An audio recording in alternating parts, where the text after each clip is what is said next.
ഇന്ന് ദേ ഇത്രയും സാധനങ്ങളേ ഉള്ളൂ മുത്തുമണീസ്. ഇത് വെച്ച് നമുക്ക് അടിപൊളി ഒരു നെയ്ച്ചോറ് ഉണ്ടാക്കി എടുത്താലോ. ക്യാരറ്റ്, പച്ചമുളക്, തക്കാളി, സവാള. ഈ തക്കാളിയും പച്ചമുളകും നമുക്ക് ചോറിലിടാനല്ല കേട്ടോ, ചിക്കൻ കറിയിലിടാനാ. ഇന്ന് നമുക്ക് ചിക്കൻ കറി നല്ല വറുത്ത് കറി വെക്കണേ. അപ്പോൾ ദേ കുനുകുന ക്യാരറ്റും സവാള അരിഞ്ഞെടുത്തു. എന്നിട്ട് ദേ പാത്രം അങ്ങോട്ട് വെച്ചു. പാത്രം ചൂടാവുന്ന സമയം കൊണ്ട് ഞാൻ നമ്മുടെ പട്ട, ഗ്രാമ്പൂ അങ്ങനത്തെ സാധനങ്ങളില്ലേ അതൊക്കെ എടുത്ത് വെച്ചു കേട്ടോ. എന്നിട്ട് ദേ 2 സ്പൂൺ നെയ്യിട്ടു. നെയ്യ് ഒന്നൂരി വന്നപ്പോഴത്തേക്കും നമ്മുടെ ആലുകുളുത്ത് സാധനങ്ങളൊക്കെ ഇട്ട് ഒന്ന് മൂപ്പിച്ചെടുത്തു. എന്നിട്ട് സവാള ഇട്ട് നന്നായിട്ട് മൂപ്പിച്ചതിന് ശേഷം ക്യാരറ്റ് ഇട്ട് കൊടുത്തു കേട്ടോ.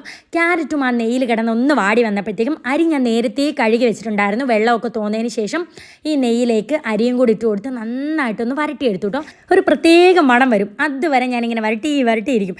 അത് കഴിഞ്ഞ് 1 ഗ്ലാസ് അരിക്ക് 1.5 ഗ്ലാസ് വെള്ളം എന്നോണം കണക്കിലെടുത്ത് ഒഴിച്ചതിന് ശേഷം കുറച്ച് മല്ലിയില, പാകത്തിന് ഉപ്പ് ഇട്ട് അടച്ചങ്ങ് വെക്കും. ലോ ഫ്ലെയിമിൽ ഇടുക. ഇടയ്ക്കിടയ്ക്ക് ഞാൻ ഇങ്ങനെ ഒന്ന് ഇളക്കി കൊടുക്കും, അടി പിടിക്കരുതല്ലോ. അപ്പോഴത്തേക്ക് വെള്ളം വറ്റി നമ്മുടെ നെയ്ച്ചോറ് സെറ്റ്. നെയ്ച്ചോറും വറുത്ത ചിക്കൻ കറിയും മാങ്ങാച്ചാറും സാലഡും പപ്പടവും